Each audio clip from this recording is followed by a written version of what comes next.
Hey guys, what's up? It's Collegiate Mateo here. Today, I'm going to be doing my first yerba mate review on camera. I've had a few brands before. I've been drinking yerba mate for about almost a year now, I want to say. Very close to it.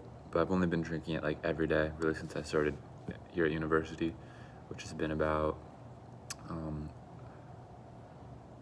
I'm a couple weeks in my second semester, so I'm not going to count how many months that is, but I'm a freshman this year, so, but yeah, today we're going to be trying Piporé, I believe that's how you pronounce it. I only took 1 year of Spanish, so I'm not very good, but, and yeah, this is just the tradicional, classic version, with stems, con palo, and yeah, we're gonna be trying it.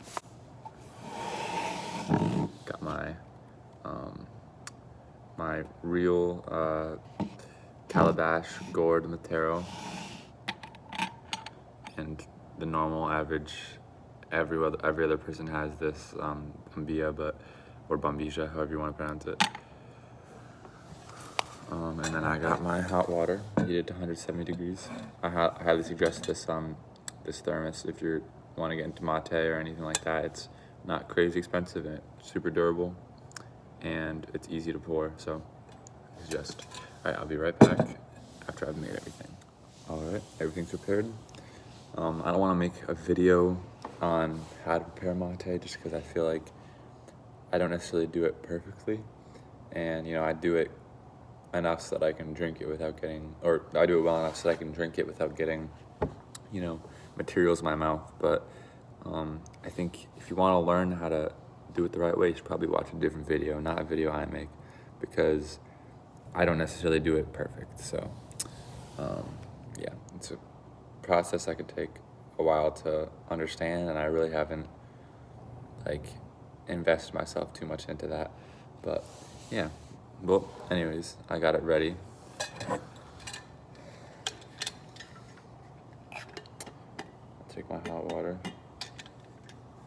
It might be pretty hot the first time because I didn't put as much water in it, well, sorry, if you have no idea what I'm talking about, there's this part we're supposed to put in, I believe they call it dummy water, and part of what that does is makes the first sip not as hot. But I didn't put as much as I usually do, so this might be a little hotter than normal.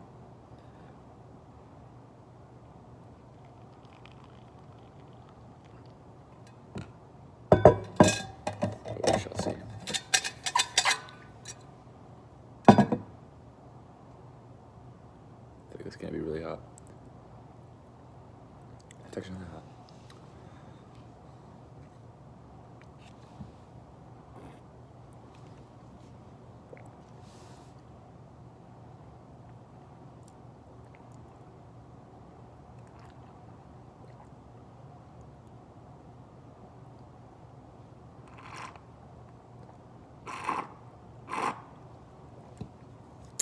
Okay, so I think I noticed, well, first I'll say there wasn't an incredible amount of flavor in that first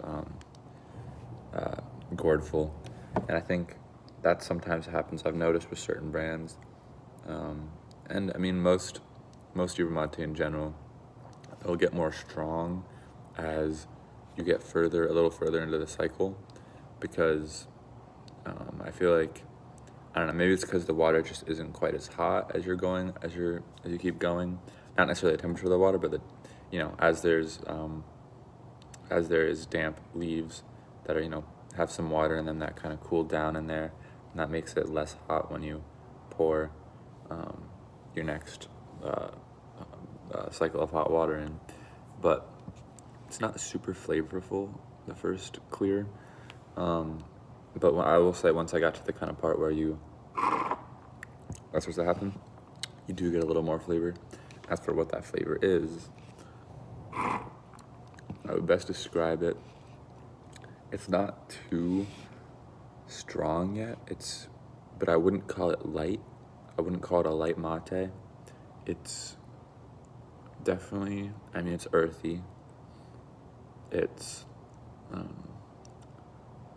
it's a little woody, and but not as woody as some other mates, I would say. And yeah, it's not, and it's also not quite as earthy as some other mates. Like for example, like Cruz de Malta, the first brand that I ever got, I'd say that is more earthy and like soily than this one is. But yeah, I'd say this one this isn't a mate that differentiates too much from, you know, some of the main some other bands, but it definitely is different. So yeah, that's how I would describe the taste from the first cycle. I'll record back once I've gotten through 4 more cycles. I'm gonna do some reading for my Native American history class. I'm a history major, so I have to do a lot of reading. I gotta get through some of this, and I gotta get through a lot of this. So, yeah. I'll come back. So I've cleared about 4 chord fills at this point, and I think definitely the flavor's changed. It's come out more. It's a little stronger. And I guess I'd say, you know, it's like in terms of bitterness compared to other mates, it's more extreme than, say, Playadito or Cruz de Malta, ones they tell you to start off with, kind of for the reason that they're not super bitter. But it's still not too bitter. It's not like as bitter as some other yerba mates I've had. So, you know, I think this would be a good sort of like, you know, if you've had Cruz de Malta, you've had Playadito, the ones they really tell you to start off with, I would go with this next, honestly, because it's you know, it's a little stronger, it's a little more bitter than those, but it's not, you know, it's not too much. So, yeah, and even like when I say bitter, it's not like a overwhelming bitterness even. It's just like a sort of like a almost like a green. I don't want to say grassy because I don't think that's accurate. I've heard a lot of people describe it as that, but like a green, earthy bitterness, if that makes sense.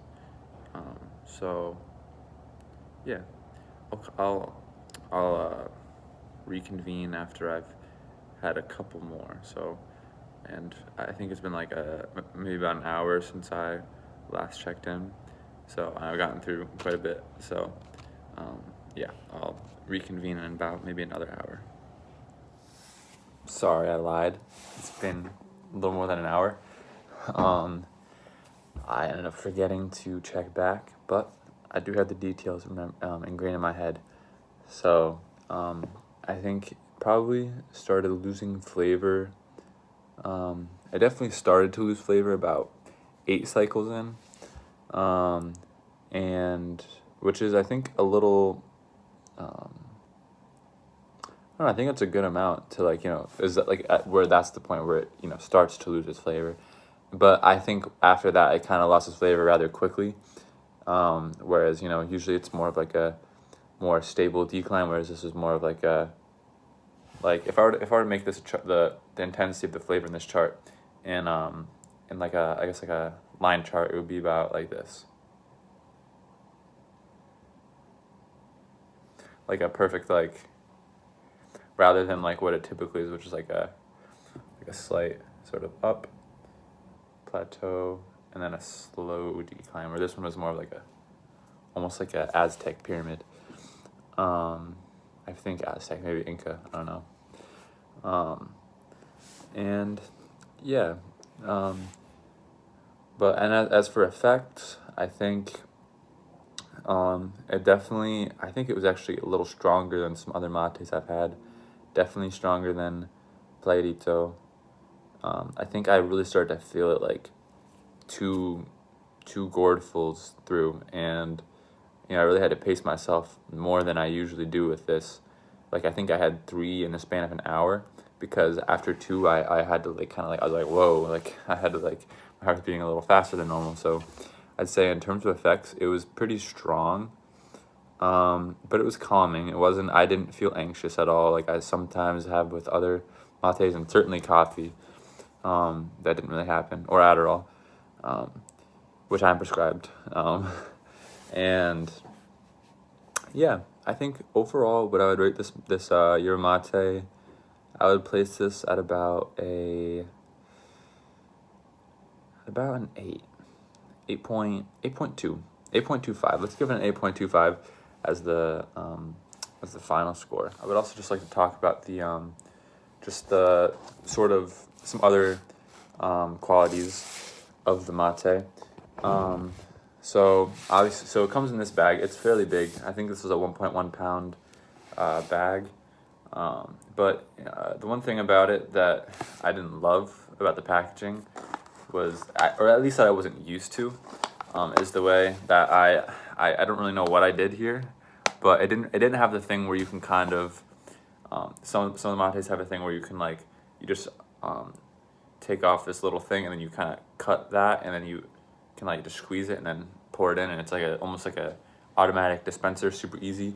Whereas this one is more of like oh, you have to open it up and pour it, but I accidentally ripped it. But what happened was I accidentally some of it was cut under here, so I had to, so I couldn't just shake it out like that or else it would spill. So I just had to go all the way around. So there's a real funky situation going on with this, but oh well. But yeah, and then as for the I'll just give you guys a picture of, like, kind of what the cut is like. So as you can see, there's some fine particles in there, and also some not so fine particles. So it's nothing like too abnormal. It's a typical Argentinian con palo cut.